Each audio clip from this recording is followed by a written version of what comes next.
Alright everyone, so welcome to the updated Facebook ads launch strategy lesson. Now in this lesson I'm going to be showing you exactly how I recommend that you launch a new store from scratch with Facebook ads with a new pixel and a new page.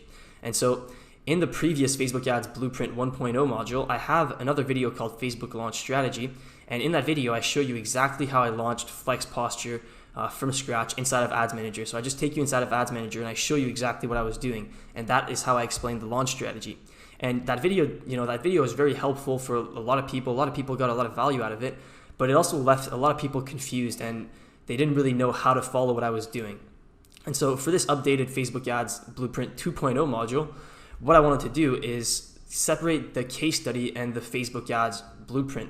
And so this Facebook ads blueprint module isn't just case study based. I'm actually teaching you with diagrams showing you how you launch your store with Facebook. And then what I'm going to do in the next module, which is going to be the case study 2.0 module, is I'm going to show you this applied with a case study, but I'm going to keep the two separate. So in this lesson, it's not going to be case study based. I'm just going to be telling you how I think that you should launch your store based on my experience. So first off, I want to quickly explain a term that I'm going to be using from now on in the rest of the module. And so you just need to be familiar with it. So sandbox campaigns. This is a common term for a campaign that is used for testing. So this is what I'm going to refer to them as, a sandbox campaign. It's just a regular Facebook ads campaign, but that you use for testing. And so what you want to do is you want to test everything in sandbox campaigns first, and then move up your proven audiences and creatives to scaling campaigns. And so the reason why you want to do this is that you want to keep your testing and your scaling separate, right? And this avoids wasting money trying to scale unprofitable audiences or creatives. And so that's the whole idea with sandbox campaigns, is that you test everything in a sandbox campaign first, and then once you find something that works, then you can try to scale it in a different campaign. And so for these sandbox campaigns, you don't have to worry about the optimization, the learning phase, right? Because you're just testing things, you're not spending a lot of money, so you're not getting enough data to optimize anyways. So you don't have to worry about optimization in these campaigns, you just test different audiences, different creatives. And so there's two types of sandbox campaigns that I personally use. Audience sandbox, so this is a campaign to test different audiences, different single interests, and so on. And then creative sandbox, this is just a campaign to test different creatives. This shows the exact launch strategy, and it's just an overview. So what I'm going to do is I'm going to quickly give you the overview, and then I'm actually going to go into each step and explain further. So the first step is the initial creative test, and I wrote here that it's optional but recommended. And what you want to do here is you want to test at least 3 creatives in a creative sandbox campaign, and I'm going to show you how to do that in a second. But you want to test at least 3 creatives.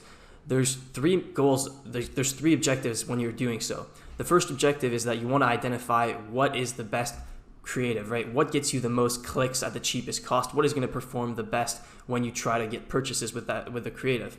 So that's the first goal. You want to identify what the best creative is. The second goal is you want to collect some data. As you run this initial creative test, you're going to get some video viewer data, some engagement on your ads, and that data, eventually, you're going to be able to use that for lookalike audiences.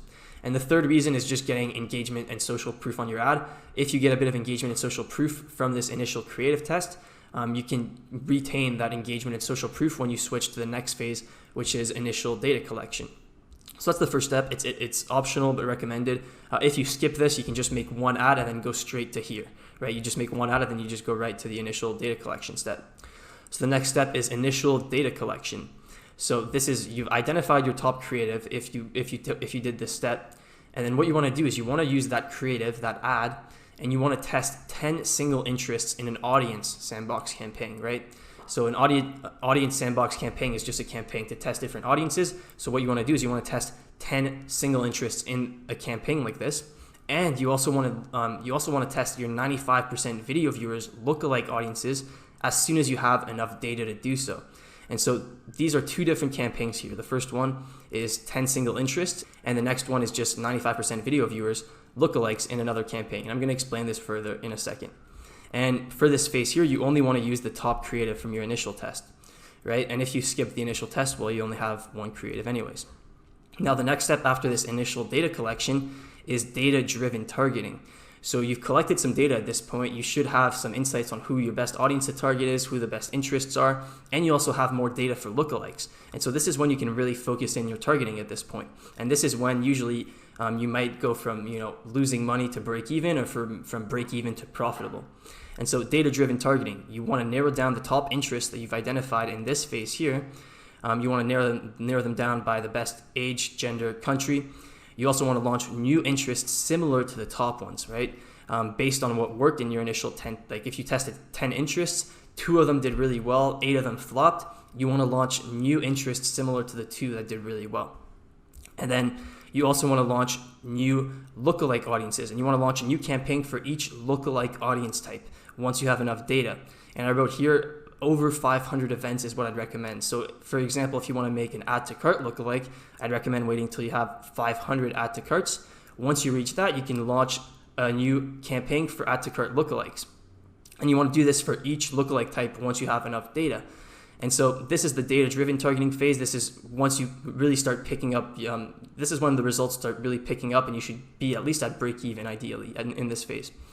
And then the last phase here is the creative optimization phase. And I wrote here optional if you're already profitable, but this is where you can really, really optimize your campaigns and your ads and really improve your return on ad spend by testing new creatives and by finding what messaging works with your audience, what kind of offer works, and how do you figuring out the creative that gets you the highest click-through rate, that gets you the highest relevance. And once you do this is going to reduce your ad costs in the auction. And so this is the last step. Once you've identified your best audiences with this data-driven targeting phase, you just want to test a lot of different creatives in your creative sandbox campaign with your best audiences to lower costs. And I quickly wrote the hierarchy of testing here. These are the things that you should prioritize. So what's most important to test in an ad? The most important is the full video angle, right? Like the whole video. Changing the whole video is going to make the biggest difference. Now the next thing that's going to make the biggest difference is changing just the first 3 seconds. This is what I call the scroll stopper. Just changing this is going to make a really big difference. Now after this, I put the ad copy. Ad copy also makes a very big difference. And lastly, the thumbnail. And so that's an overview of the launch strategy, right? It's not that complicated. It's just really these steps, right? Initial creative test, this is optional, but this gives you the highest chance of success. Then you want to collect data, use that data to narrow down your targeting, and then figure out what creative works with that targeting. All right, so now I want to dive into each step more in depth. So the first step is the initial creative test. And I actually made a diagram here showing you exactly how you want to set up this campaign. And so the campaign name is just Creative Sandbox. I already explained why I call this a sandbox campaign. And now for the campaign objective, in the past, what I used to recommend for testing creatives is PPE, page post engagement. However, as of late, I've noticed that PPE is getting a lot of low quality traffic. For example, you'll get a ton of link clicks, but not as many content views because people don't even bother to load the whole page and stuff. So you get a lot of junk traffic with PPE campaigns. And so what I've been testing lately instead for creative sandbox campaigns is a website conversions campaign optimizing for view content, so for VC. And so you just create a website conversions campaign, and then at the ad set level, it asks you to select your optimization event. You want to select view content. And so this is what I've been using for creative sandbox campaigns, website conversions, view content. Now, for the budget, you want to use the number of test ad sets times $10 to $20. And so if you're testing 3 ad sets, like in this scenario here, your budget would be $30 to $60. And for most people, I'd recommend $10 per ad set. So 3 ad sets, $30 campaign budget. That's enough to get enough testing data for these creatives. And so for the ad sets, you want 3 identical ad sets. And so you can just create this first ad set here and then duplicate it twice to get the ad set number 2 and number 3. And also you can test more than 3 creatives, right? If you want to test 5 creatives, you can have 5 identical ad sets. And then the budget would just be 5 times 10. And so for the ad sets, the targeting that you want to set is as follows. So you want to use the T4 countries. The T4 countries is the top 4 countries for e-commerce. So the US, the UK, Canada, and Australia. So these are the countries that you want to target for this creative sandbox. Now, if you're selling a general product, so if, for example, it's a posture corrector, and you know that's a product that doesn't really have any interest that you can target. And so in this case, don't do any detailed targeting.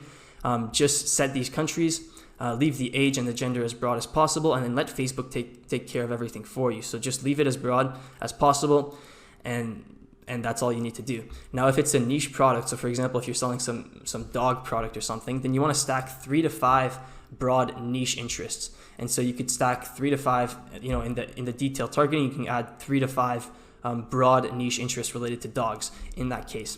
But for me, I focus mainly on general products that have a large target market. And so in most cases, I do no detailed targeting, and I just select these countries.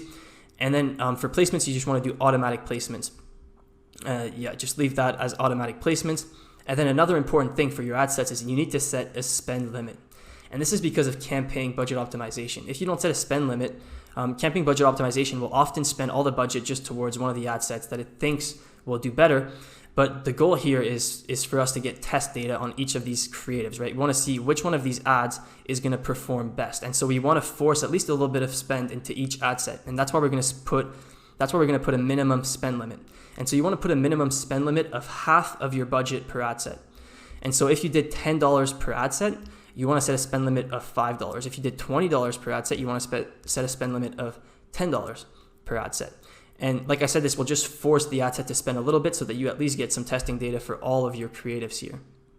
Now, the last step is the ads. So you have your 3 identical ad sets. Now you want to put one different ad in each ad set. And you only want to change one variable at a time. So for example, if the variable that you were changing is the actual video or the image ad, then the first ad would have the first video or image, the second ad would have the second video or image, and the third ad would have the third video or image, and then everything else would be identical. So the headline, the ad text, the thumbnail, everything else identical. The only thing that's different is the first video or image. Now you can do the same thing, keeping the video or image constant and only changing the ad text, right? The important thing is that you only want to change one variable at a time so that you can identify what was the cause of the change in performance. If you change multiple variables at once, it's impossible to identify what caused the change. And so that's how you want to set up your initial creative test. And this is how you set up creative sandbox campaigns in general. And I'm going to talk about this more in depth in the next lesson, which is the creative optimization lesson. Just last thing here, how you want to run this, how you want to optimize this is each ad set, after it gets 1,000 impressions, that shouldn't cost a lot. It should cost you under $10 to get 1,000 impressions if you're doing a website conversions VC campaign. And so you want to pause each ad set after it gets 1,000 impressions. You can set an automated rule to do this. And once again, I'm going to show you this in the next lesson, the creative optimization lesson. And so you want to set an automated rule to automatically pause your ad sets once they get 1,000 impressions inside of your creative sandbox campaigns. And so once all ad sets are paused, you can just compare the data, see which performed best, right? Which drove the most actions taken on your website. That's the most important thing, is actions taken on your website. And so the important metrics to look at is the CTR link click, right? How many people clicked through on our ad. Usually the ad with the highest CTR link click is going to be the best ad, although that is not always the case, because you also need to look at the cost per unique add to cart. So CTR link click is important. You want to look at CTR link click, cost per unique content view, and also the cost per unique add to cart. Based on that, make a decision on which ad is probably going to perform the best. And if you're not sure, you can select, the top 2 instead of just picking one. And once again, I'm going to show you all of this in the next lesson, which is the creative optimization lesson. All right, so after the initial creative test, that's what I just covered. The next step is the initial data collection. And there's 2 steps to this. There's the 10 single interests, and there's the 95% video viewers, lookalike audiences. And so what comes first here depends on how fast you get data for 95% video viewers. As soon as you have over 2,000 95% video viewers, I'd recommend launching the lookalikes right away. But in some cases, you'll have to launch the 10 single interests in order to get that many 95% video viewers. And so whichever comes first is up to you. I'm just going to start with the single interests. So this is what you want to set up your single interest data collection campaign as. So campaign, the name is just interest sandbox, right? It's just a sandbox campaign to test different interests. The optimization goal should be website conversions, purchase. So you want to select purchase as the goal at the ad set level. The budget here should be the number of test ad sets times $10 to $50. So, the amount you want to spend per ad set really depends on how fast you want to collect data, how much budget you have. If you have a lot of budget and you want to collect data fast, then you want to do $50 per test interest in this campaign. If you have a small budget, then you want to do $10 per ad set. And so in this example here, I have 10 ad sets, right? So ad set number 1, ad set number 2, and then ... just because I didn't want to put every single one on the graph, but just picture this just goes on. It's the same idea. It just goes on all the way to ad set number 10. And so for each ad set, you want to target the US, UK, Canada, and Australia, the top 4 countries. And the targeting here is the first single interest, right? So each one of these has a different interest. And then everything else is the same. The only thing that changes here is the interest. So you can set up this ad set once, duplicate it 9 times, and then just change the interest for all the other 9 ad sets. And so first single interest here, you want to narrow down to the age and gender if you're 100% sure, otherwise leave it broad. So for example, if you know that it's a product that's only for men or only for women, then you can select that gender. If you know that it's a specific age range and there's no way that, there's no way that anyone else would buy it, then you can narrow it down to that. But if you aren't sure, just leave it broad, and then Facebook will optimize for you. Automatic placements, you want to just do automatic placements, let Facebook figure that out for you. One-day click optimization if your selling price is under $50. Otherwise, I'd recommend just the default 7-day click, 1-day view. But I almost always use 1-day click optimization for my website conversions purchase campaigns. And then spend limits, the same thing here. You want to put half of your budget per ad set as a spend limit. So if your budget per ad set is $10, you want to put a $5 minimum spend limit. If your budget per ad set is $50, you want to put a $25 min spend limit. This is just to ensure that every ad set that you're testing gets at least a bit of spend and at least a bit of test data, right? Because otherwise, like I explained before with CBO, sometimes if you don't put your spend limits, it just won't spend at all towards some ad sets. And so that's how you want to set up this interest sandbox campaign, just 10 different single interests. Everything else is the same. And then the same ad for each one of the ad sets, which is just your winning ad from the initial test, right? Whichever ad performed best in your initial test, that's all you want to put in these ad sets. If you tested like 5 ads at the start and 2 of them did really well, you can put 2 ads per ad set. That works fine too. But for this example, I just said 1 ad per ad set and the winning creative from the initial test. Now, in terms of optimizing this campaign, what do you do once you launch it, right? So what you want to do is you want to use your cost per purchase as the main metric. And I've already talked about this in the reading data lesson, so you should know what your KPIs are for cost per purchase. And so the way that I'd recommend you optimize this is, for example, if for a specific ad set, let's say ad set number 1 has 0 purchases and had spent over the break-even cost per purchase, you can find your break-even cost per purchase on the KPI sheet. So if it spent above that amount and it has 0 purchases, that's probably not a good ad set. And so you could pause that. You could pause that ad set. And I wrote here, you can do the same thing with add to cart if you're trying to save budget.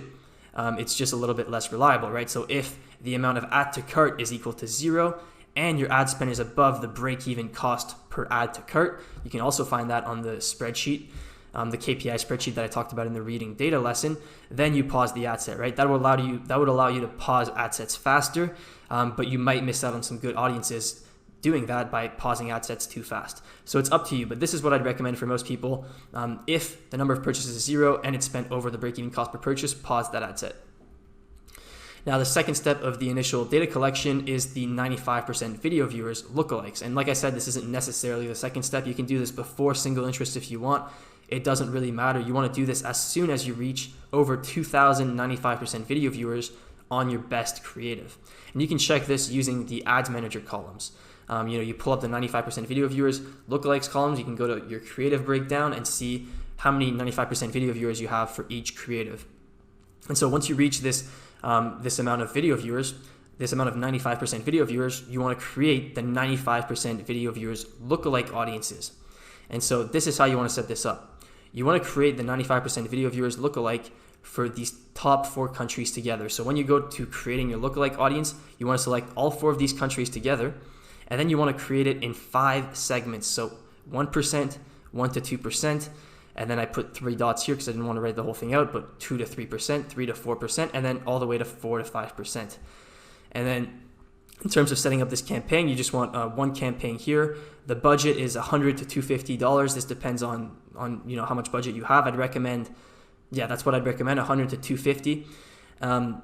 So you have 5 ad sets in here.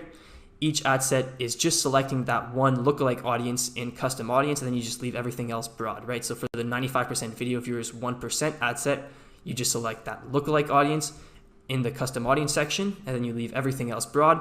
Automatic placements, 1-day click optimization if your selling price is under $50. Otherwise, just leave it to the default 7-day click, 1-day view. And the same thing for each other one of these ad sets, right? The only thing that's changing is the custom audience. 1%, 1 to 2%, 2 to 3, 3 to 4, 4 to 5. And then with this campaign here, you don't need to set any ad set spend limits. I haven't found that to be necessary. And so you just want to set this up, 5 ad sets, 1 campaign. Each ad set has one ad inside of it, which is the winning creative from your initial test. And if you had multiple winning creatives, you can put 2 to 3 ads per ad set in here as well. And so you want to launch this campaign like this and just let it run. So you want to let this campaign optimize for, you don't want to pause any ad sets, because campaign budget optimization, that's the point of it. It's automatically going to find the best ad sets within the campaign to target. So you don't need to pause any ad sets. You just need to let Facebook get some data and optimize, and over time it'll automatically decide if it should spend towards, a bad ad set or not. And so just let it optimize. Don't pause ad sets. Usually it'll start slow and it'll optimize on day 2 or 3. However, if your campaign spend overall is over 2x your break-even cost per purchase, and you don't have a single purchase, that probably means that your ads aren't good or something isn't working in your funnel. And so you should just pause the campaign to avoid wasting money, right? After spending 2x your break-even cost per purchase, you should at least have a purchase, right? That would still mean you're losing money, but at least it shows that it's converting a bit. So if you spend over 2x your break-even cost per purchase, just pause the entire campaign. Otherwise, just let it optimize, and usually it starts slow and it'll optimize after day 2 or 3. All right, so now I want to do a quick troubleshooting checkpoint, because at this point, if you did the initial creative test and you tested 3 or more good creatives, and you also did the 95% video viewers and the 10 single interests or more, if you've done all of this and you haven't identified any profitable audiences, the problem is most likely your offer. There's probably something wrong with your, the product that you're selling, or your website, or your pricing, or there's something that's not going right, because after testing all of this, you should at least be starting to get onto something. And if you aren't, there's most likely a problem with your offer. And so what I'd recommend doing, if at this point you haven't identified anything that's working, I'd recommend identifying where the drop-off is happening in your funnel and then trying to fix it before launching new ads, right? And so you can view the reading data lesson in this module, and I explain at the end of that lesson exactly how to troubleshoot your funnel when it's not working. And so that's what you need to do at this point if nothing is working, because if you keep spending on testing more audiences at this point, you're probably going to lose money. And so that's the last thing that you want to do at this point, is just keep testing more audiences and doing more of the same and expecting different results. And if you feel like there's nothing left to improve at this point, you might as well just consider switching products and starting over, right? But in most cases, there's always things to improve. So just get creative and identify where the drop-off is happening and fix it before spending more money on testing new audiences. So I talked about the initial creative test. I just talked about the initial data collection. Now right here in between these two is where you do the troubleshooting checkpoint, right? At this point, you should have some ad sets that are at least breaking even or getting some sales, right? If you don't, there's a problem with your offer, with your funnel, and you need to go back to the drawing board, fix it, troubleshoot it before moving on to the next step. Because if you move on to this next step without making sure that your funnel actually converts, then you might actually start, wasting a lot of money. And so that's why it's important. But once you get to this point, initial data collection, the next step is the data-driven targeting. And that's what I'm going to talk about now. So what you want to do for the data-driven targeting phase is you want to keep testing interest audiences in your interest sandbox campaign, right? So I showed you how to structure an interest sandbox to test your first 10 single interests. Well, as you start pausing the bad interests, what you want to do is you want to replace them with new interests similar to the ones that are doing well, right? So if you tested 10 interests, only 3 of them did well, 7 of them flopped, test more interests similar to the 3 that did well. You also want to launch new interests, narrowing down the interests that are currently working, right? So if you found an interest that's working pretty well, but then you break it down and you find that there's a segment that is doing even better and that has statistically significant data telling you that you should narrow to that, then you can do that as well, right? And so this is what you want to do for interest in this phase, is you want to keep testing new interests similar to what's working and also narrow down your best interest to see if you can improve the performance even more. As I mentioned before, my favorite breakdowns are age range, country, and also placement is also very useful. And your goal here with this interest sandbox campaign is to keep testing new interest audiences until you have 5 or more consistently profitable interest audiences, right? So you want to keep testing and pausing the bad ones and launching new interests until you have 5 ad sets that are consistently profitable. And so by consistently profitable, I mean over at least 3 days and 10 or more purchases, right? So until you get to this point where you have 5 or more consistently profitable interest audiences, I wouldn't try to actually scale this vertically. In other words, increase the campaign budget. Instead, I would just try to keep finding similar audiences that you can target until you have at least 5 consistently profitable interest audiences. Once you get to that point, you're ready for the top interest scaling method that I teach, and this is going to be talked about in the later lessons in this module. Now, the data-driven targeting phase also has a component with lookalike audiences, right? So at this point, you have a lot more data than before. At this point, the only lookalike you've launched is the 95% video viewers lookalike, but there's a lot better lookalike audiences that you can build based on the new data that you're getting from, testing interest, from running the 95% video viewers lookalikes. You have a lot more data now, and so you should launch new lookalikes with the new data that you have. And so I wrote here, launch a new campaign for each lookalike audience type once you get enough events. So you need at least 500 events is what I'd recommend for a new lookalike. And so there's a ton of different lookalike audience types, right? There's 95% video viewers, website visitors, visitors by time spent, added to cart, initiated checkout, people who engage with you on Facebook. As soon as you get over 500 events for one of these lookalike audience types, you want to launch it in a new campaign. You want to launch it the exact same way that I showed the 95% video viewers lookalikes being launched earlier. It's the exact same structure. It's a new campaign, 5 ad sets, 5 equal segments, right? 1%, 1 to 2, 2 to 3, 3 to 4, 4 to 5. And so you want to launch these new lookalikes as soon as you have enough data, because these audiences do really, really well, and this will also help you collect more data, right? It's like a snowball effect. You launch a new lookalike, it helps you collect more data, which then you can launch more new lookalikes, which helps you collect more data, and so on. And like I said, for lookalike audience campaigns with CBO, you just want to let it optimize. Don't pause any ad sets. It usually starts slow and optimizes on day 2 or 3.